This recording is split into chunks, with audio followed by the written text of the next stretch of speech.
Welcome to week 2 of penalty enforcement. Let's get started. Today we're going to talk about the all but one exception to the basic spot. It's the only part of the cheat sheet we'll talk about today, but it's an important one. So what is the all but one principle? There is only one exception to the basic spot principle we've been talking about so far, and that's called the all but one principle. And the all but one principle says that all fouls are enforced from the basic spot except those by the offense committed behind the basic spot. I'll repeat that again. All fouls are enforced from the basic spot except those by the offense committed behind the basic spot. Those fouls that meet this all but one principle are enforced from the spot of the foul instead of the basic spot. So we need to use our same thought process that we used before. Was it a live ball or dead ball foul? If it was live, what type of action was happening simultaneous with the snap, loose ball, or running play? And now a third question we need to ask is, does the all but one principle apply? One other thing we're going to add to the mix is starting of the game clock. So after penalty enforcement, it is the referee's job to start the game clock if necessary. We go through our basic spot determination, we mark off the penalty, we give signals. Now it's up to the referee to start the game clock if necessary. The reasons that we stop the clock on the previous play will determine if we start the game clock on the ready or on the snap. So we'll start the game clock on the snap, which means the referee will simply give the ready for play signal and not the wind the clock signal if the previous play was stopped for any of these reasons. We obviously have stopped the clock for a penalty, so we had an official's timeout to stop the clock to enforce the penalty. But were any of these also a reason we stopped the clock? Did the ball or the runner go out of bounds? Did somebody get a new series? Did we get a new series after a legal kick? Did we have a legal or incomplete forward pass? So I'll leave you to read this list, but we sort of consider this list the major clock stoppers.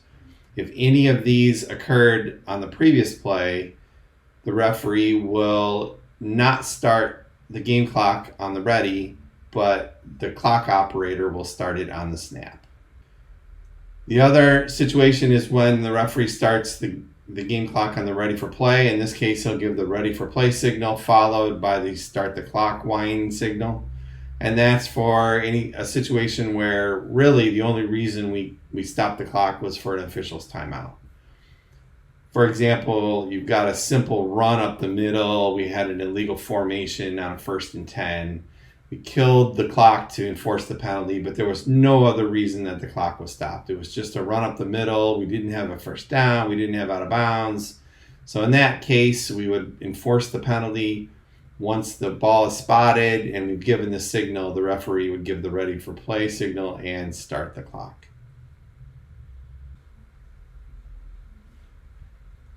So this play starts at the 17-yard line of scrimmage. We've got our dive up the middle to the 3-yard line. Seen this one before.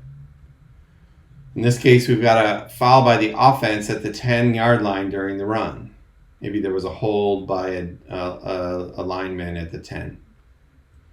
So let's ask our questions. Is this a live ball foul or dead ball foul? Pretty simple, live ball foul. What action was happening during the foul? This was a running play action. Simple run up the middle.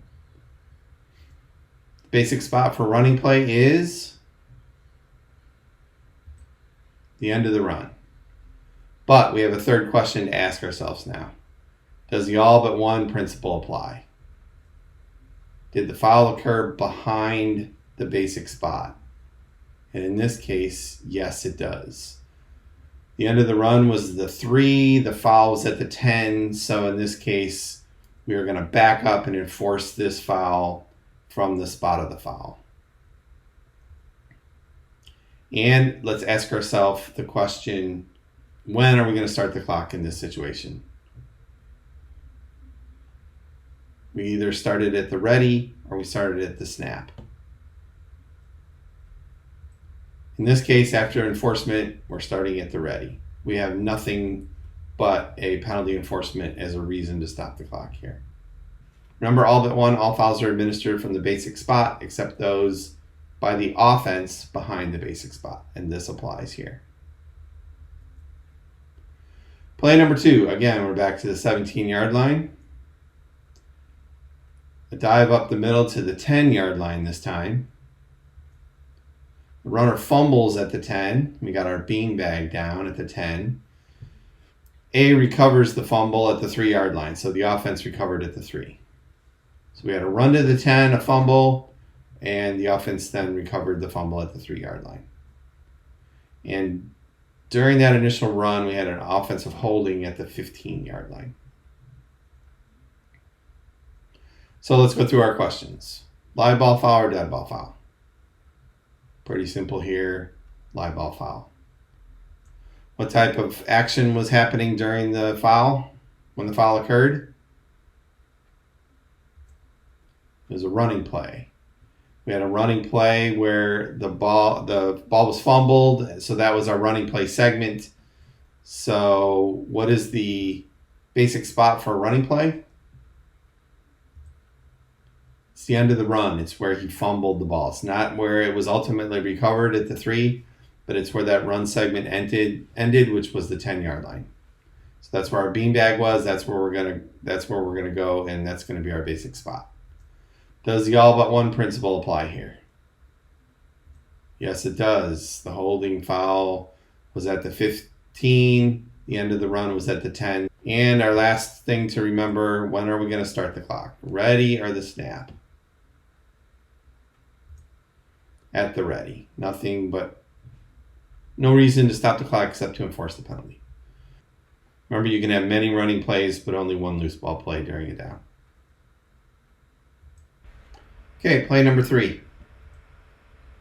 Line of scrimmage is the 17. Quarterback throws a pass for an apparent touchdown, but a foul by the offense at the 25-yard line while the ball was in the air. Probably had a holding foul. So let's go through our questions. Live ball or dead ball foul? Pretty simple live ball foul. When did the foul occur? What type of play was happening? Loose ball play. Classic definition of a loose ball play. Basic spot for a loose ball play is the previous spot. Does all but one apply? Yes, it does. We have a foul by the offense behind the basic spot. So we will enforce this penalty from the spot of the foul. And when are we going to start the clock after this enforcement? We had a touchdown in this situation. So that was one of our major clock stoppers. So we will start the clock on the snap in this situation. College and pros enforce this differently, so don't get confused by how you see holding fouls during passes enforced on Saturday and Sunday. Play number 4 starts at the 17 again. Team K this time punts. R catches the punt at the 3-yard line and returns to the 10-yard line. So we have a beanbag at the end of our punt, which is one of the reasons we need a beanbag. One of the spots of potential enforcement, the end of the punt. So we need to beanbag that. In this case, Team R fouled at the 5-yard line during that punt return. We have a live or dead ball foul. Live ball foul. When did the foul occur? What type of action was happening? This was during a running play. The kick was ended. The receiving team had caught the kick. They possessed it, and they were now returning it. So this is another one of the running play segments that you can have after a change of possession. What's the basic spot for a running play? The end of the run. Does all but one apply here? Yes, it does. Team R fouled, maybe a holding foul at the 5-yard line behind the end of the run, which was the 10. So we will enforce this foul from the 5.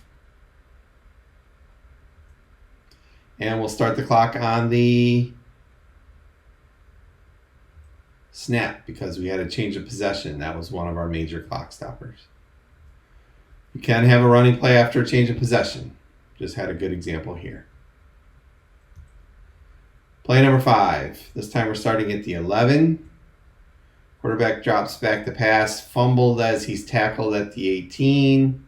He recovers his own fumble after a defensive lineman grabs the face mask of an offensive lineman during his pass rush before the fumble occurred. So the foul occurred at the 15. The fumble occurred at the 18. Live ball or dead ball foul? Live ball foul.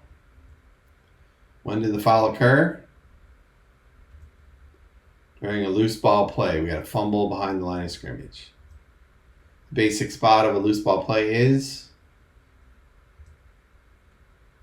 the previous spot. So all but one apply here. Think about it. No, we had a defensive foul. Remember, the all but one principle only applies with offensive fouls. We're going to start the clock on the ready. Didn't have any major clock stoppers. Again, all but one is only offensive fouls behind the basic spot. If the fumble did not occur, we would have had a running play. The basic spot would have been the end of the run where we would have enforced from instead of the previous spot. Again, all but one does not apply. Play number 6, at the 17-yard line. Quarterback throws a pass complete at the 10-yard line. The receiver then scores. After the catch and before the score, A fouls at the 5-yard line. Live ball or dead ball foul? It's a live ball foul. The foul occurred before the score. When did the foul occur? What type of play was going on? It's a running play. He made the catch, then the foul occurred, then the runner scored. So the basic spot of a running play is the end of the run. Does all but one apply here? Yes, it does. We had a foul. The end of the run was the goal line. And we had a foul behind the end of the run at the 5-yard line, so all but one principle applies. We'll enforce this penalty against the offense from the 5-yard line. And we will start the clock on the snap because we had a touchdown. It was one of our major clock stoppers. Thanks for joining. Next week we have some special enforcements we'll begin to talk about.